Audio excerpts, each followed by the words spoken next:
We live. We back better than before.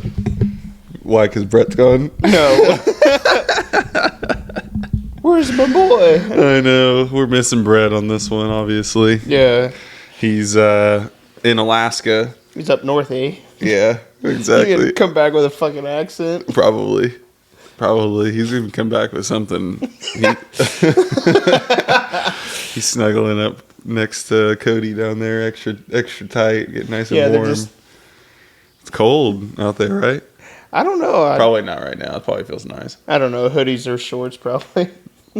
It's probably a nice relief to what we got going on here lately. Although today was really nice, but yeah, it's been freaking hot. Steamers. Yeah. Yeah, the heat can fuck off. Yeah, it's pretty bad. Yeah. It's Bret sent us a video of them shooting a car over the mountain or off the cliff or whatever. I think 1320 was there. Yeah, because I saw they typically go there, but I wonder it's probably extravaganza. I can't wait to hear about that. We'll save that clip and that information for when Bret's back in a couple weeks. But it looks like a normal 4th of July party. Everybody's fucked up, just throwing cars off a damn cliff. Yeah. Woo! So is that judged by who can go the farthest, or is it just you just do it? I think you just do it because you got a giant hill and a cliff. Yeah, that fucking thing went flying too, sailing. I couldn't believe. I was like, holy crap! Yeah, it's fucking great. They just throw a brick on them. Yeah, I think they got it down to a science. They'll ratchet strap the steering wheel to where it stays straight, or they have a rail that they put up so it'll just track on the rail. Yeah, and then just put a stick on the damn gas pedal and throw it and drive and send it. Yeah, it's pretty legit. Yeah, I imagine that has to get sketchy. Can you imagine doing neutral bombs all day long? That'd be great. Just reach in and throw that thing in D. Yeah. You probably could set up a throttle control with an RC remote. That way you just... Yeah, servo. Yeah. Probably it'd have to be relatively cheap because you're about to go fucking destroy it, but... Yeah. Probably be a lot easier that way. Just... throttle it on. Yeah. Drive it down like an RC. I mean, you could still lock the steering wheel straight and stuff and not gonna fucking get in the controlling that part of it, but right. That'd be cool. Yeah. I don't know. We'll have to ask Bret about Alaska. I'm sure he's gonna have all kinds of fucking stories. They looked like they got on some side by sides and went out and did a bunch of cool stuff. So yeah. We'll be excited to hear about that, but other than the obvious, how was your week? Not bad. Just had a short week. Got a short week again this week. So I start a new line haul bid Sunday. We bid every 6 months. Nice. So I'll be going to Waukene, Kansas, and back. Where the hell's that at? Halfway to Denver. That doesn't sound nice. It's all right. I've done that drive. Yeah. What time frame are you looking at? Sunday through Thursday, 11 p.m. is when I leave the yard. So at least I'll have Friday and Saturday off. Yeah, that'll be nice. Yeah, for testing tunes, stuff, yeah. Cars and coffees, all that cool stuff. Oh, God. Races, any races really. Yeah. I was disappointed because I want to go testing tune here soon, and Heartland's still just so much easier. Closest for me, and they're not one until the end of July, which when I was looking it was still June, but right. Yeah, I should have probably just made it to the last one, but wasn't the right timing, I guess. But, yeah, if you're not feeling it. Yeah, it probably was good for a reason that didn't work out, but right. Yeah, well, that's good. That's awesome. How was your week? Oh, it was good. It was short because obviously 4th of July was earlier this week. So yeah, which is horse shit. Yeah. Can we just have it on Friday or Saturday? Yeah, it probably wouldn't be a bad idea. But it's a good excuse for everyone to like party a few more days, you know. True. I mean, my neighborhood was popping Friday, Saturday, Sunday, Monday, and then obviously the 4th too. And it was I don't know, we like it. It's hard with the dogs and keep the kids, try to get them to go to sleep when they're just popping them left and right. Yeah. And they're so excited, but you know, you create some. I think I had some good memories this year. You know, with the boys, they really enjoyed it. So Good. it was fun, but yeah. Other than that, the around on the 4th, I started having some. I've been kind of nursing along some AC issues, but I've been able to kind of make. It's been fine. You know, it freezed up on me a couple times, the line, and then I let it dethaw and kind of wait a second, turn it back on, and then it was fine. And then on the 4th, it just was struggling, and it never recovered. The last few days, it could just never get back to, you know, where I want to keep it. Yeah. So, yeah, I called old Earl Bryan out. And the dude came out and ended up being like 1.5 pounds low. So he just filled it up and said, you know, probably a small leak, but, you know, probably just fill it up every couple of years or whatever and be fine. So, Right. yeah, so I'm glad now I went right back down. Our house is nice and cool again. That's something that I don't care. Whatever it costs, I'm just going to pay the bill. That's my sanctuary. I got to be comfortable. Yeah. So I don't care. Whatever it costs, I'll make adjustments elsewhere. I got to keep my house cold as fuck, nice and cool. Oh yeah. Well, we rode that struggle bus. We bought this house, and it was still original. We just had to replace this year. HVAC was all from the '90s, early '90s, and I think last summer, towards the end of summer, it started just going downhill, and it had the old Freon in it. I don't know if it's like R12 or whatever. House shit's always different, but last time we had to recharge it was like $250 because they can't get the gas anymore. Yeah. It's old and they just discontinued it or whatever. So Yeah. we're like, you know, that's the second time we've already had it done, and we keep doing it. It's just we're gonna be throwing money out. Yeah. Just replace it and rip the Band-Aid off. I'm glad we did. It's A lot better. it's a champ. Yeah. Nice. Yeah. I don't know. We'll see what the bills end up going to be. The guy was like, well, I don't got my iPad on me. He's like the service manager or something. He's just like, I'll have him call you. I haven't gotten a call yet. So he was like, it'll probably be like $300. We'll see. Yeah. But even if it is that, I'll take that over having to, you know, have something major go on. We'll be fine. I can. But yeah, it's one of those. But thank God I got that figured out. So, but other than that, I started pulled my car back up because I wanted to look at stuff because I'm still. It's not rubbing as bad, but after a few more pulls, it's still rubbing a little bit. On one side or both? Just the one side, just the passenger side, and the wheel it's further. Like I've told you before, it's further forward in the car. Right. And I started asking some other guys with that chassis of car, fast cars that have like 2Js in them and stuff like that. Just ask them, like, is yours like that too? Hey, have you experienced anything like that, or what do you think it could be? Because like there's things that it could have if the trailing arm was bent, or if the subframe was all like the subframe itself, the carrier that holds the diff and stuff like that cradle, was bent. Yeah, if it was bent or something, or it could be shifted.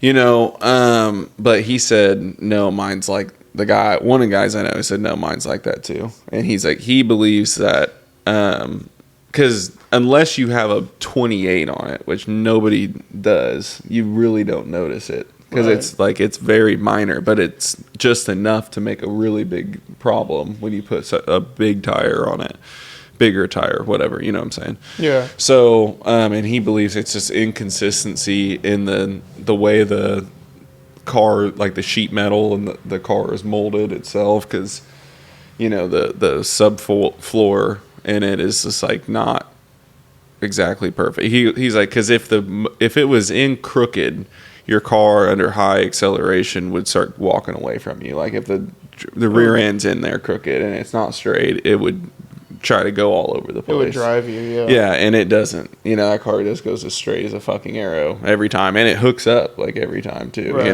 Really good. So at least from a roll, I mean, at dead stop, I have my problems like everybody else, but it is pretty good relatively. So right now, so I went back and I was just looking. I was like, can anything be bent in this thing?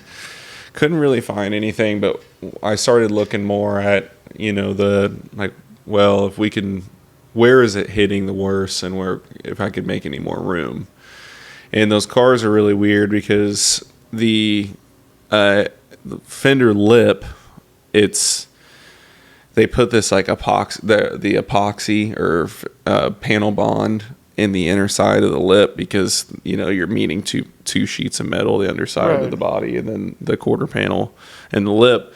So they put this in there, so when you try to roll the fender, it can't ever really get flush properly because it's just hitting that epoxy, unless you take that epoxy out, you're having an issue. So it's not like a lot of other cars that's pretty easy to roll. So in my car, I've beat the shit out of them and rolled them as hard as I possibly could. And they still stick out. And where my car hits the hardest is towards the front lower side. And there is, probably that much, from that inner fender molding from the bottom all the way up. And when I was messing with it recently, I also moved the toe out some to try to bring the wheel as far as back in there. So if I move it back, it'll sit it more toe in, so it'll move the tire this way a little bit. So it should be bringing it. What I'm saying is, what we'll do, I think if I can clearance and cut that inner fender line, that edge up out of there, and move the tire back, I think it may have just enough to clear the tire. It's going to definitely give it way more room than it has now. Right. So it may still hit. If it still hits, then honestly, it's probably, I'll just commit to just running a 26 on it. I would like to put a 28 on it, just because obviously tires are way more readily available. There's a lot more options. It looks better. I have, with the gear that's in there right now too, the 28 really helps because it's got a pretty steep gear in it. And everything about the 28 is better. Right. And that's really what I'd prefer to run without, I really don't obviously want to change the body line of the car either. The wheel arch of the car. I don't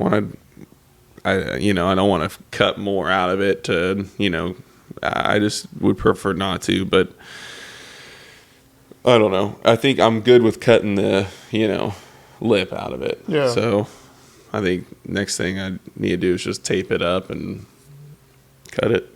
So I'll have you look at it and just see what you think, where I think the best place to cut it would be. Yeah. Because I don't want to just get a second opinion on it before I start fucking cutting my car. But, hacking on shit. Yeah.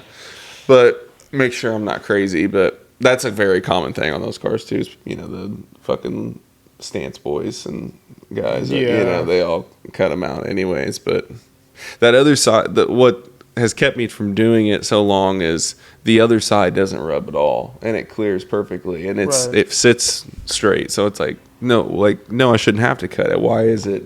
But if I'm chasing my tail because it is what, the guy that I was talking to is saying, then, we'll just deal with it. So, I don't know. Be one of those things just to deal with it. Yeah. If I can clearance it and it just is good, then fuck it. Right. We'll let it ride and be fine. So, it's closer than ever to not rubbing currently in its current configuration. It rubs less now than it has ever, but it's still not. It just drives me fucking insane. Right. So. Oh, I hear that. Yeah. Anyway, what's what's your truck updates? I think you last time we talked, you were dealing with a trans brake wiring issue.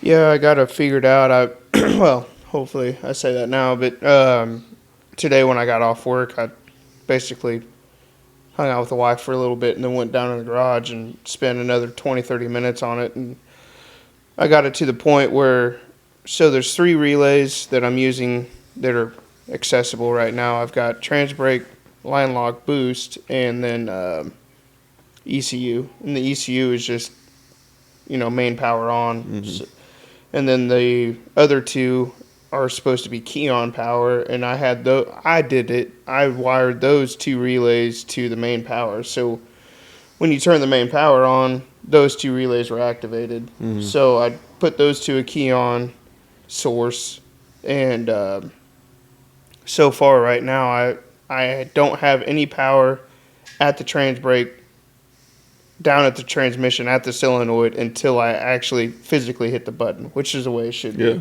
Mm-hmm. So I got that figured out. So Brady brought over some heat shrink and a label maker so I can get my OCD out of the way. But I think so far, knock on wood, was my issue. Yeah. So now I just got to button up the transmission. I got to put the filter back in it and do some other stupid stuff. But other than that, it's just moving on to figuring out where the oil leak's coming from, and then retorquing the heads, which heads it'll be a long process, but yeah, it's just annoying. But well, it's in the back of my head. It's just like I better do it. Yeah, then I'll be able to sleep better at night. Yeah, I was gonna say, because the one when it doesn't happen, or when something happens, you'll kick yourself later. Oh yeah, knowing your luck already. So yeah, no shit. Yeah. So far so good. I mean, I could probably retorque the heads and then go run it a little bit more to see where that oil leak's coming from. But it's to the point where I can pull the front plate off of it, and because it's coming from between the front plate and the block, and with where my steering rack is, you can't see up in there, so I need to pull the front plate off of it and just look to see if it's either the oil pan or the timing cover. And if it's the timing cover, I mean, I already got the rockers off of it, so all I got to do is just pull the timing gear off, the crank gear for the timing setup, the Jessel belt drive, and then pull the cover off and re-silicone it, and yeah, it's just doing it. Yeah, it's only nuts and bolts. Yep, it's true.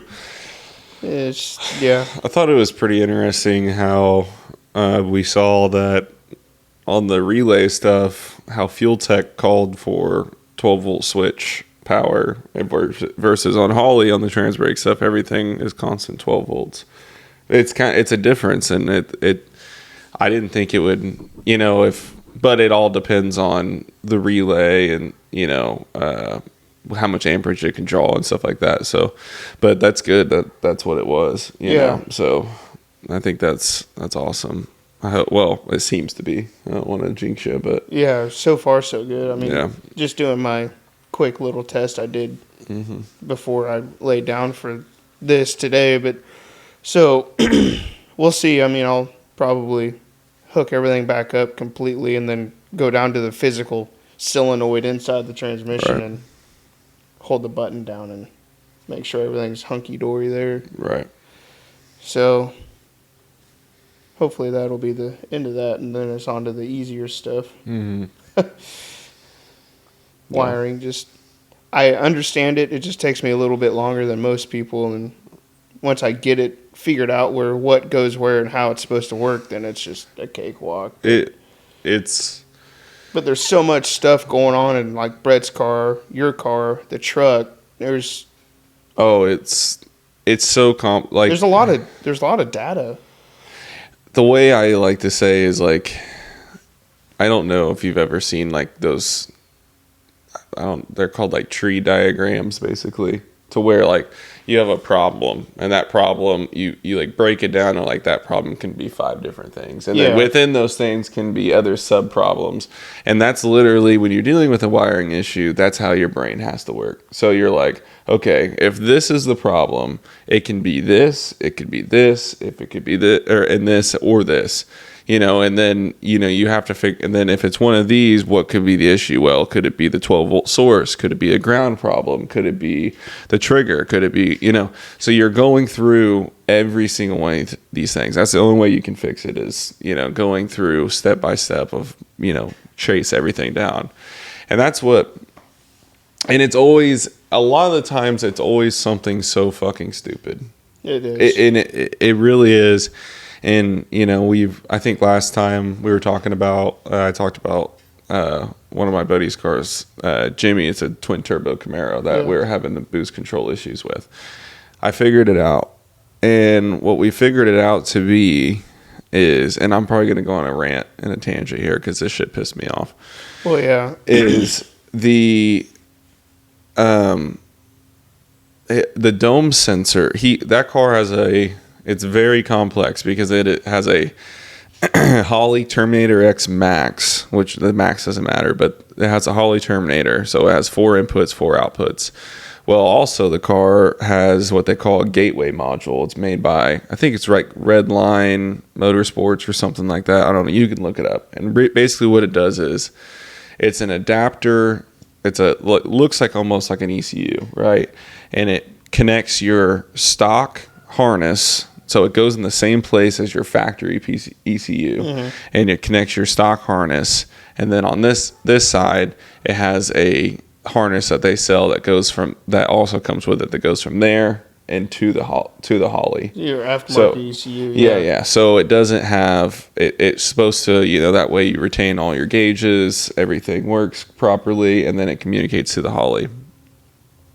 No Holley harness, there's the Holley harness is not on there, right? Yeah, universal. So what they do by that though is things like your fan, your AC shutdown, your IAC kick, your these things are hardwired into your inputs outputs.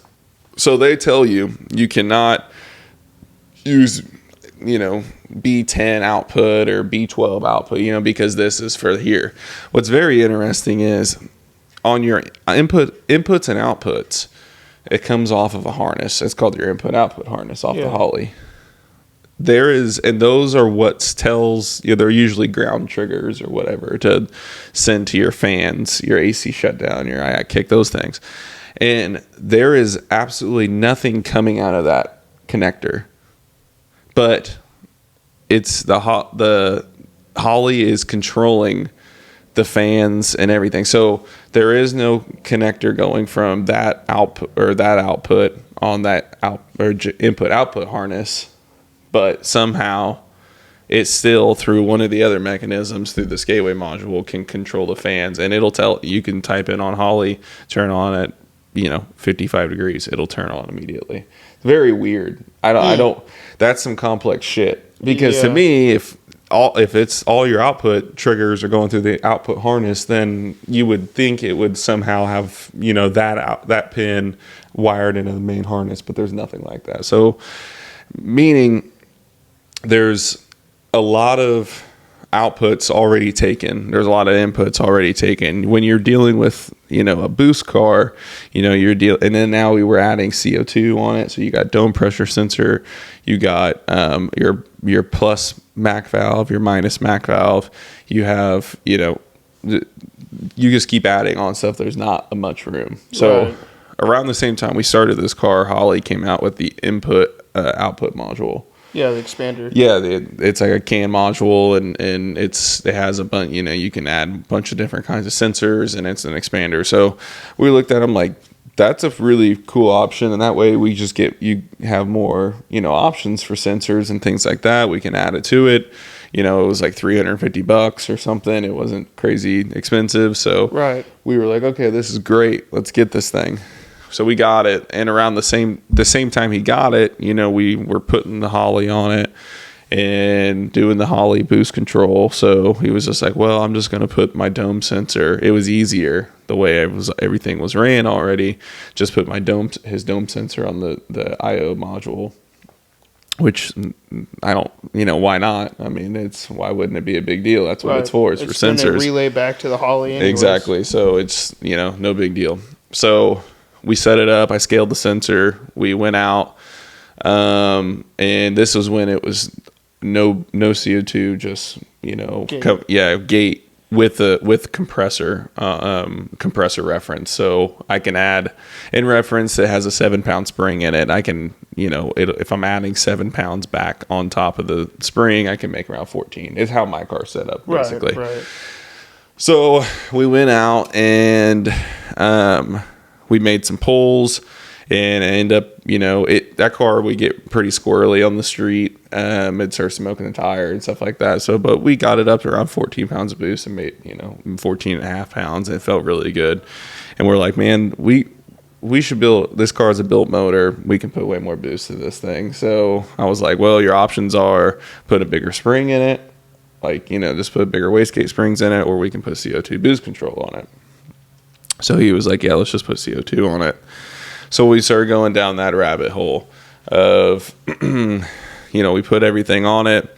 We got it all set up. We went out and it seemed like it was working, but it was spinning so bad we couldn't really tell. He was like in and out of the throttle. So I was like, I can't really tell if it's doing anything. We need to get this thing on a dyno.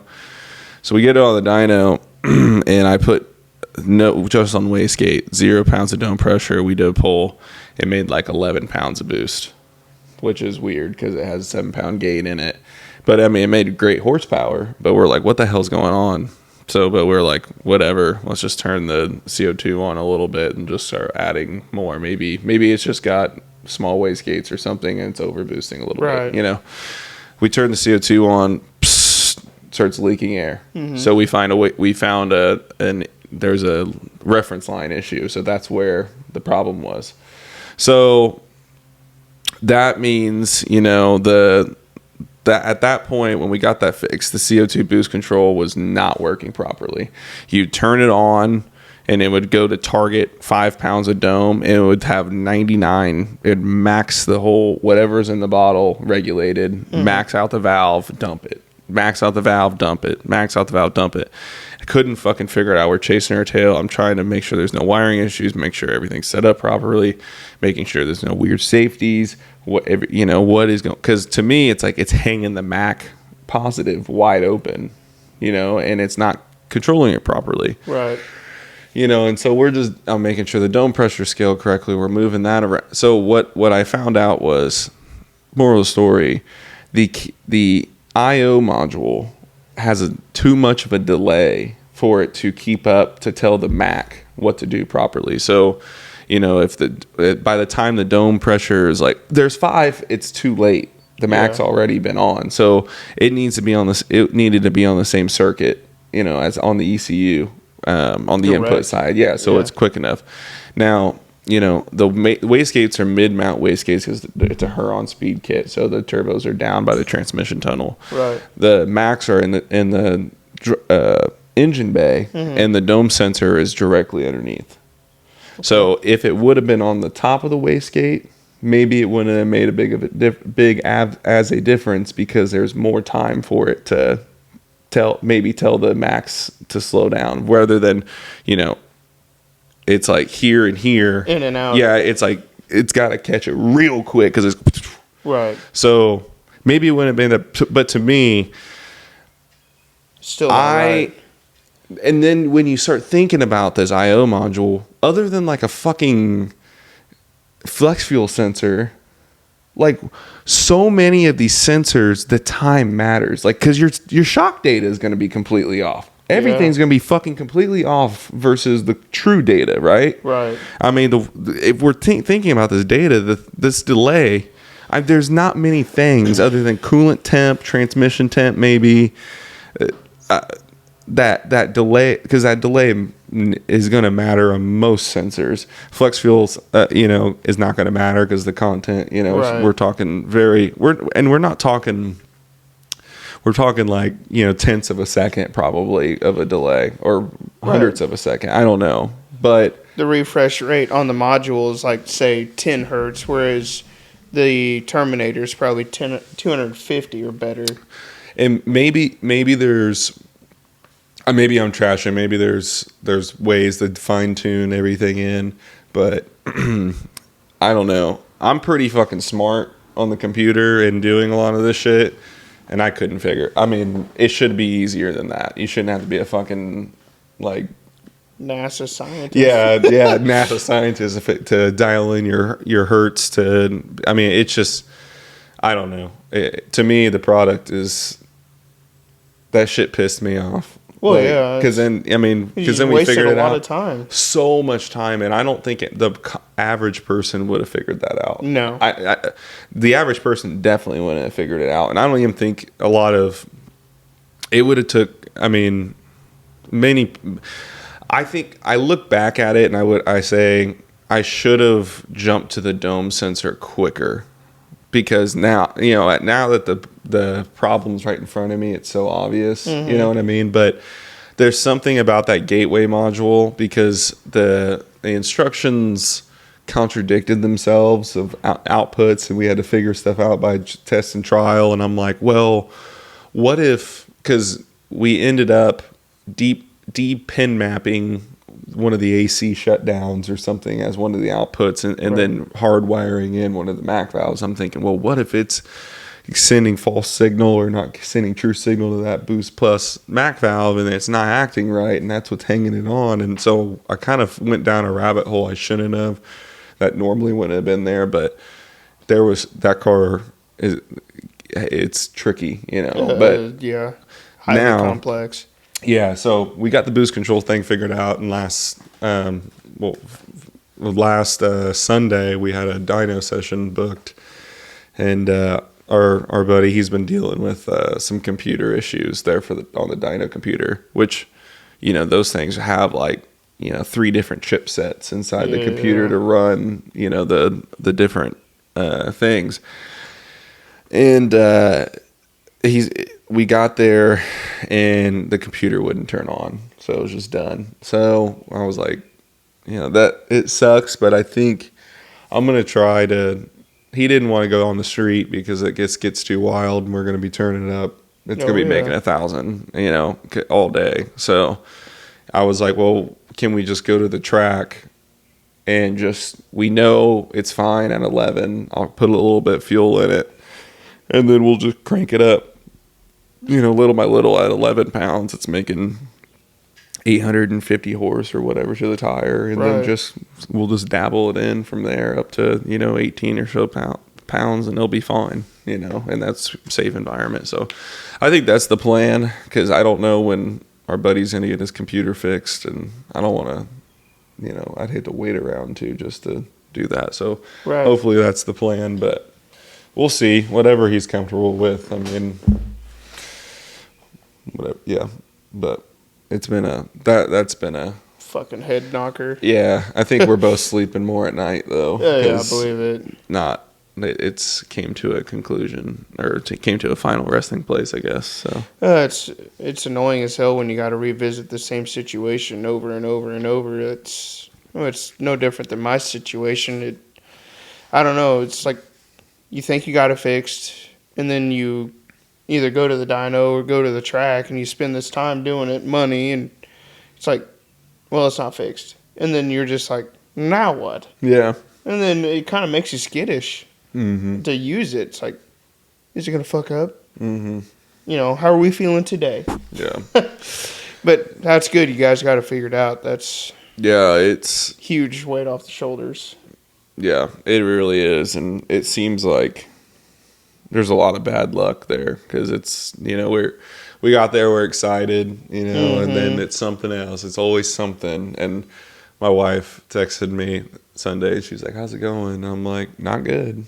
And then she's like, what is it? Because she knows how many hours I'm just like, and that's with everything though. Cause we've talked about that last time, is like, it becomes like obsessive, where I'm like, it takes a lot and it's because I care a lot. Right. You know what I mean? And that's a good thing. And especially for Jimmy and his car, I'll do that anytime. You know what I mean? Because we have a we have a good relationship there. So, but I'm excited. I'm really excited for him to get back out because it's been I think it's been probably 10 over 10 years since he's probably been on the track with his car. So with his old car, he's never had this car on the track ever. So, and he's had it since, 20, I don't know, 12, 13 or something like that. Yeah. So it's went through a bunch of different phases, but it's time because we're going to get that thing moving. Oh yeah. It's good. It's a big, heavy car, but it's make some power. Yeah. His goals are really mellow. I'm always hyping him up. I'm fuck that. Super achievable. I'm like, yeah, we're gonna do that like first pass. Come on. I was like, we're gonna fucking send this thing. I keep telling him like it's got everything there to run an 8. I mean, you look at any 5th gen out there, the build, you'll see this car has been 850s consistently, and you'll look at the build and I'm like, we have everything the same. Yeah. And it's like got a built 400 in it, built rear end, all the suspension, all the, the 15-inch, the built motor, the twins, it's all there. Yeah. You know what I mean? It's just, we just gotta, and I think it's gonna work too. So, I think we'll just slowly roll at it, and I don't know. That's the goal. I think it's fun. He's getting excited though. I know he is. He ordered a harness bar and got some harnesses coming. He wanted to. He falls in the good category of the new NHRA rule, where it has all the safety equipment and shit like that. You can go like 9.0. Yeah, something like that. So lucky for him. Yeah. I did not. I don't fall under that. Yeah, I think it's like 2014 and newer. Or 2010 and newer, you can go 9.0. Yeah. At 150, I believe, without a cage. But you got to have airbags and all that stuff. Yeah. Not disabled, but... Yeah. And I think that's... Yeah. Just do it once. Go like 880 or some shit. Yeah, I don't know. I think we'll see what his... I don't know how he's going to be. Because he had, the car, his old Fox body that had it was an 850. It ran 850s like consistently. We'll have Jimmy on here sometime to talk about it. But he sold it he was telling Chris and I at the shop on Sunday. He said he sold it and he was like, I'm just going to buy a car and just like put some wheels on it and like cruise it and leave it alone. Right. Yeah. And he was like, that shit lasted like fucking 2 seconds. He was like throwing a cam at it and putting a blower on it and doing all this stuff on like 1,000 miles on it. So, I don't know if he's going to be like, get it, like we go out to the track. I mean, I think at a certain point, let's just say when we do achieve an 8, I think that is what he's going to feel like.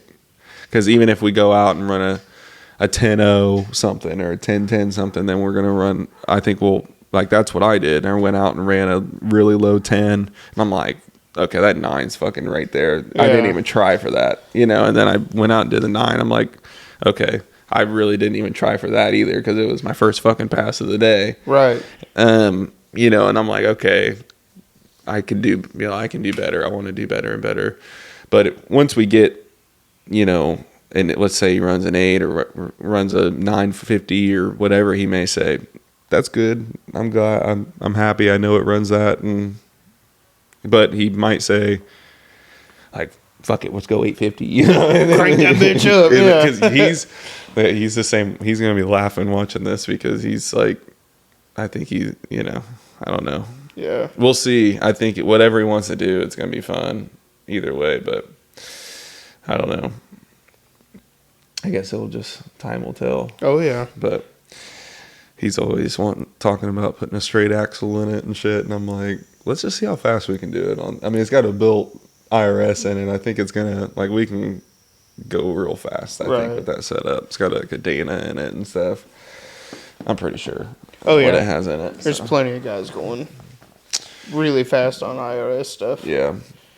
Yeah. It's just different because there's not a lot of information out there. He's obviously used to straight axle stuff, as of the majority of people are, knows how to tune a straight axle car versus an IRS. Like what, and there's a lot of different theories out there, but we're just going to figure it out.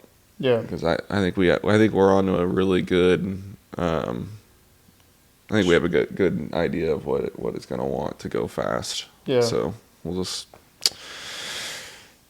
swing shit at it, throw Hit it shit and at see, it. yeah. Exactly. So, Nothing wrong with that. yeah. Did you watch any of the Rocky Mountain Race Week? I did watch a little bit of it. Is it just me, or did it seem like that event was a little bit smaller? Yeah. I don't think there was as many in attendance.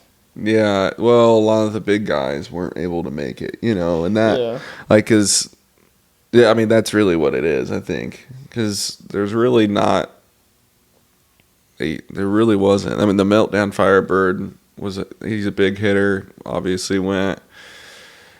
That poor guy. That dude, what a legend. Fucking slaved on that car. Bad. Like, Yeah, let's talk about that. I mean, I don't know at what point, but when I saw the post where he said, does anyone have a running big block Chevy with a carburetor and some headers or manifolds? yeah. I was like, no, he ain't. And sure as fucking shit, yeah, he pulled out. He had to win. Yeah.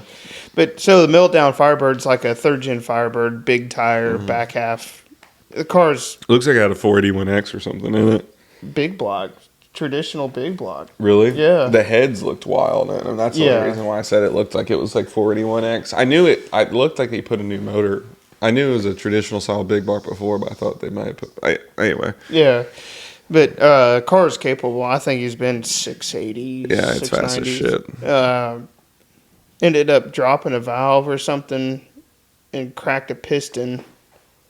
And then, it ruined the motor. And he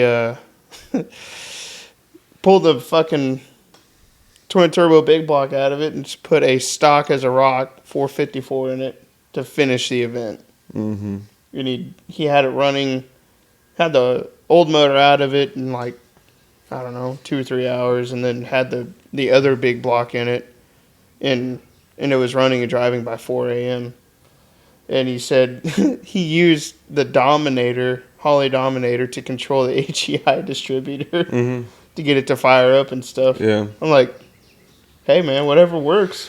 Yeah, I mean, that's something I'm actually more shocked that first of all, on that's fucking badass, Yeah. But I was just gonna say on running the Holley Dominator, running the HEI distributor and stuff like that. I mean, that makes sense. I think I'm surprised more people don't jump to using a Holley to control the ignition on carbureted, so like nitrous stuff. I mean, because that's your nitrous controller. It'll run your ignition. You can run individual coils. You can do all your ignition retard. You have a data logger. It's up for $1,000. You did fuck the fuel. You don't mean your AFR. I mean, you can still keep that. Just have a carburetor run the fuel side, because it let's say it'll make more power, and let's say that's just what you know. That's what I would fucking do instead of spending all this money on a grid or a 6AL2 box at bare minimum, and then you gotta get a maximum 5 controller for another $500, and then you have all these fucking boxes and fuck that noise. That's what I would do. Piggybacking together. Yeah, that's pretty cool. But no, yeah, shouts out to that dude, because damn, that was badass. Yeah. I know Mike Crow out of Topeka won first place in a small block, I think. Yeah. He has a dart, like a 68 dart, I believe, white. It's a badass small block Mopar. It's a big cubic inch small block Mopar, all like probably one of the baddest ones in the country, honest. I mean, it really is a bad fucking unit. Stick shift. I mean, I think it's got like white wheels with the baby moons. Yeah. That it's car got like sounded so good. Yeah, I think it's got like a Doug Nash 4+1 or something in it for transmission, and it's he drives the wheels off that thing. So Yeah. he's got some fucking badass cars. He's got like a 71, maybe 70 Cuda that his brother had, and it's got stories for fucking days. It's red, got a shaker hood on it. He's had like different motors, small blocks, Hemis, big blocks, and stuff in it. And that white car, I remember when he built it, it was like a frame off. I mean, the whole car was stupid clean. But that dude is an extremely smart guy.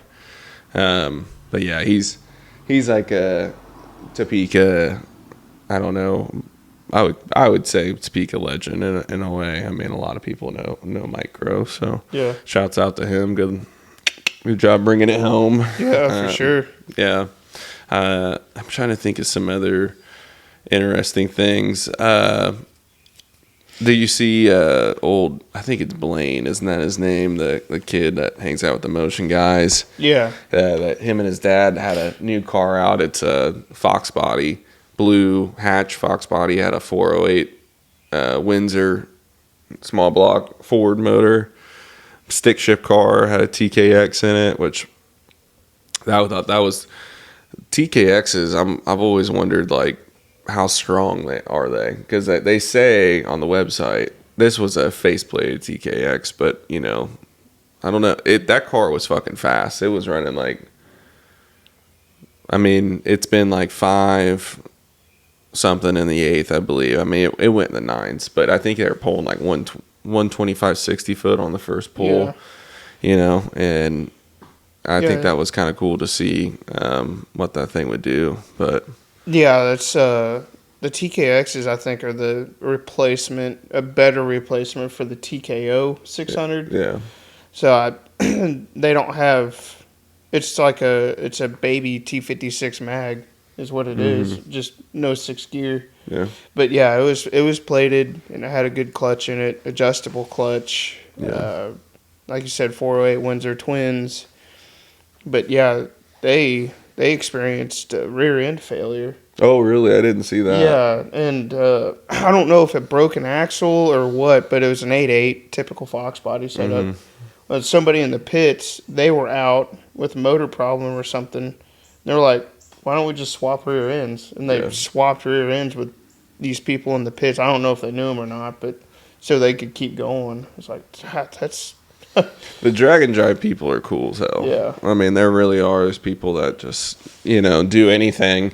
Shouts out to the guy in Kansas City that helped Brent from PFI Speed. Somebody from Kansas City reached out to him and drove a stock like K20 or K24 head or whatever out to him for him to Lincoln. to keep going. And I was like, okay, dude. So,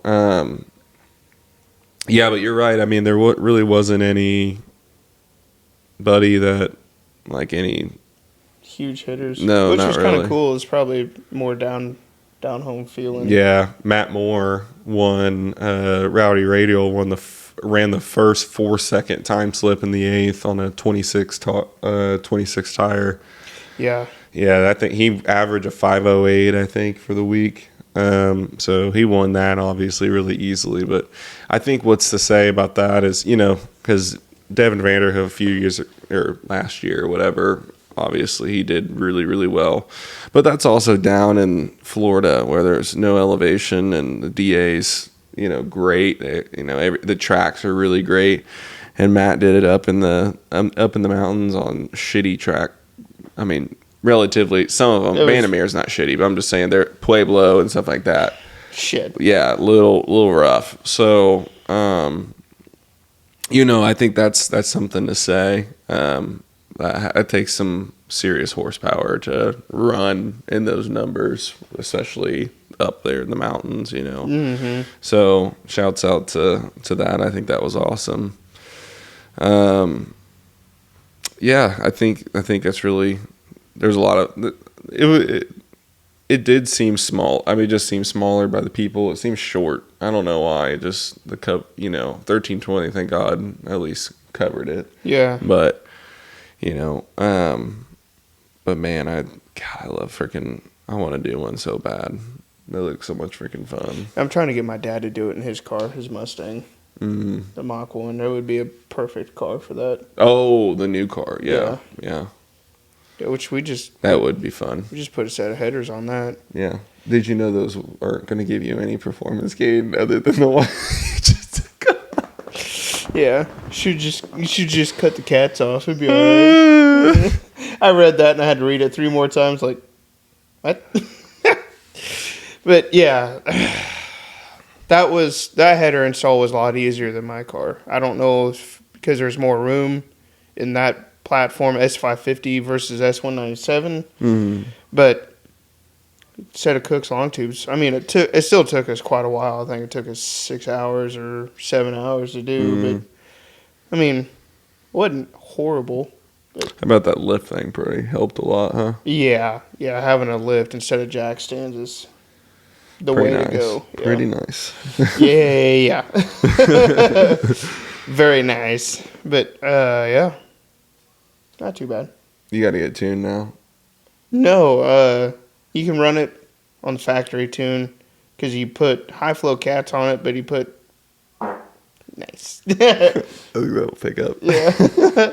You put plug Fowlers in on the Rero 2s, and so far, he hasn't had a check engine light, which is kind of surprising. But these new cars have a lot of weird shit, and it's got a battery maintenance system integrated into the car. What that means, I have no idea, but he says it's doing all sorts of weird shit, and he's got to relearn the battery to the car.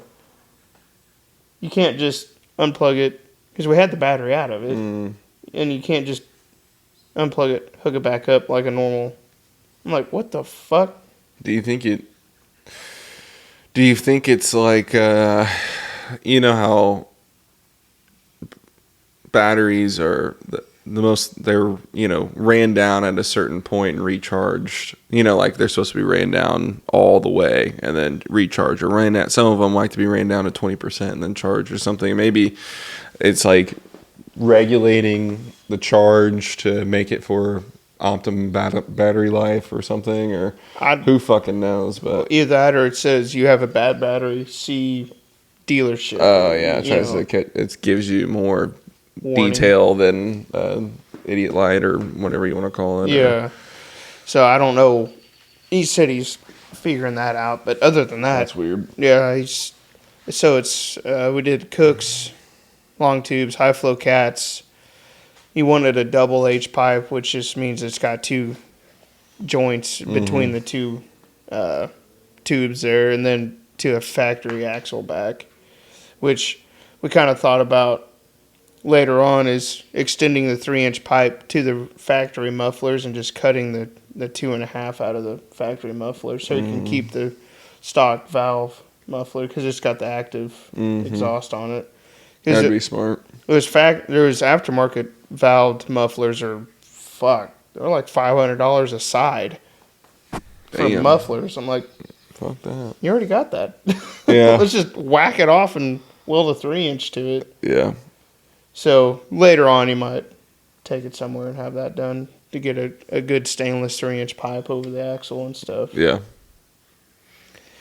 But yeah, so it says so far it's a lot louder. He's liking it so far.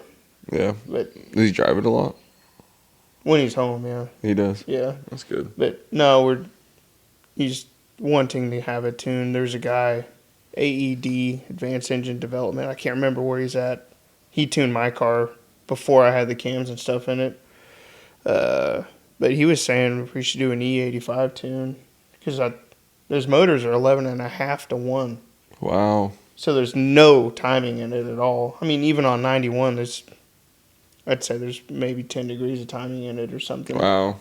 So, I mean, put it on E85, you could probably give it 25 degrees, 28, somewhere in there. And, I mean, he's like, on the new Mach 1s, I've picked up 50 wheel horsepower on a stock car with E85. Wow. Do you have to do any other modifications? No, it's direct injected. So it just... Because it's got... From the factory, it's got a... direct injection, and then it's also got the injectors in the intake to clean the backside of the intake valves. Really? Yeah, from the factory. So it's got dual fuel systems on it right now. So you use the secondary set of injectors to compensate for E85. Interesting. It's pretty cool. That is pretty cool. So, like, a lot of those guys, you can bolt on they'll do the E-Force kit or the Roush blower or, something of the sort with the blower and E85 it, and you might have to put a slightly bigger set of secondaries in it, but it's not like a set of IED 2150s or anything like that. Mm-hmm. So that car is, and it's a 10-speed car, so it's pretty rowdy. It went 1240 bone stock. That is quick. Yeah, for out of the box. Yeah. Shit. Yeah. I'm not mad about it, but that would be a cool car to take on a drag and drive. Worry free, AC, power steering, radio. Yeah, I think so too. That's why I need to figure out how to jerry rig my AC up On my BMW. Yeah. I don't think it'd be that hard. No. Once I move everything around, I think I'd be able to make it to where it's like quick disconnect. You need to front half that car. You That's need to yeah. tube the front end. Yeah, I showed you this. Did I show you those photos? Oh, okay. I'll have to show you some photos of a car that I saw E36 that they tubed the front end. It'd be the same thing basically. It's amazing how much room you can gain. It looks it's like so Fox good. bodies when those guys do it. It's like, good Lord. So basically, they did that. They cut it off at the frame right there, and then just went like a 45 down. Nice. And then cut the inner fenders out. Look at all that room in mine there. would be basically the same thing. Yeah. Yeah. Holy shit. Yeah, that's probably going to happen. Yeah. Yeah. Especially, at that point, I'll probably just redo the turbo kit, make it more the turbo, or move the radiator and do all that kind of jazz. More user friendly, and then you can put a bigger turbo on it. Yeah. Easier. Yeah. Yeah. I can put whatever I want on it then. Yeah. So, yeah, I gotta probably I need to get a cage in it first. Honestly, is step one. I better not make it any faster than it already is. No shit.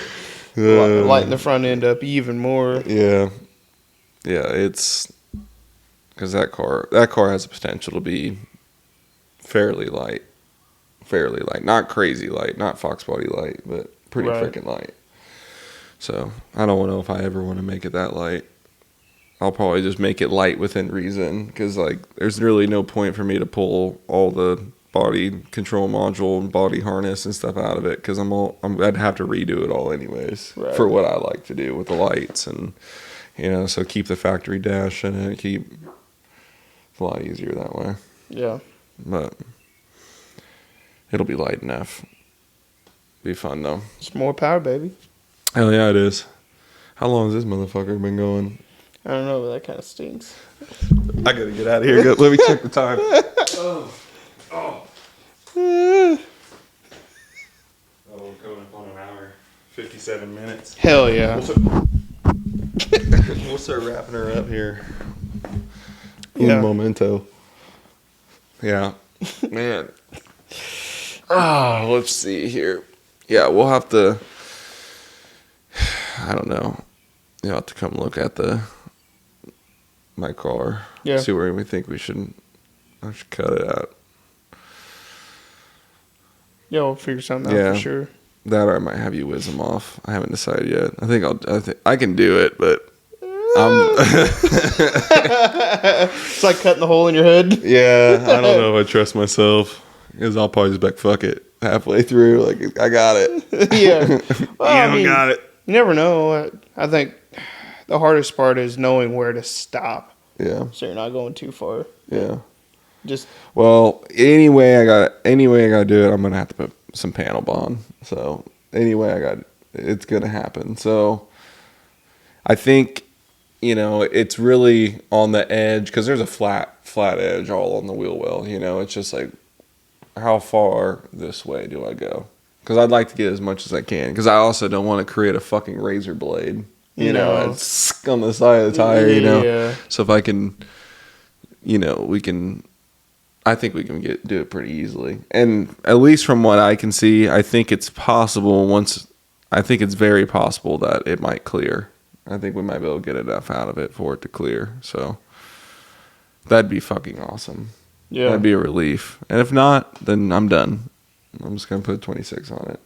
And maybe resume at a later date if for some crazy reason the car gets a straight axle or something. Right. But, you know, I haven't even went down the track with a 28 yet, so I won't know what I'm missing. This is true. Yeah. Except for that cruisability. Yeah, but, you know, I cruised with the 26 on it for a long time, too. You know, fine. it just was a couple more hundred RPM. Maybe go a little bit slower instead of fucking hauling ass. You know, 80 miles an hour. Yeah, like when me and you were rolling around the first time we went to Streetcar Takeover or whatever, I was on a 26. Yeah, you know, we were rolling pretty good. So yeah, like 80. Yeah, that was a little too fast. I would prefer with a 28. It'd be much better. Yeah, than it was. I normally don't go that fast, but I just Bret's let it go. It was then the fucking bitch cut me off, and I had a fishtail around her. Man, good times. Yeah, good times. That's fucking great. Ugh, isn't it? Yes, Bret will be back for the next one. Maybe. Hopefully, unless he just falls in love with Alaska and finds a job up there. Don't do that, Bret. Please. Cody and Bret will get married. Live happily ever after. Yeah. They do have a drag strip up there. Yeah, they do. I would not want to live up there. No. Visit. Cool. Yeah. Move? Nah. No way. No way. Move up next door to Sarah Palin. I was going to pull out a Sarah Palin, but I was just like, I don't know. He's over there. Oh, I can see Russia. Yeah. I can't remember all the shit about Sarah Palin. I don't know. What was it? It's been a hot minute. Yeah. Man, you go back and watch some of that shit. Yes. Let's not remind us. No. Well, it ain't any better now. Right. Oh, No my shit. God. It's funny. Wild times. Yeah. All right. Well, we'll wrap this motherfucker up real quick and see everyone back in 2 more weeks. Yeah. So, if you're subscribing. You're not vibing.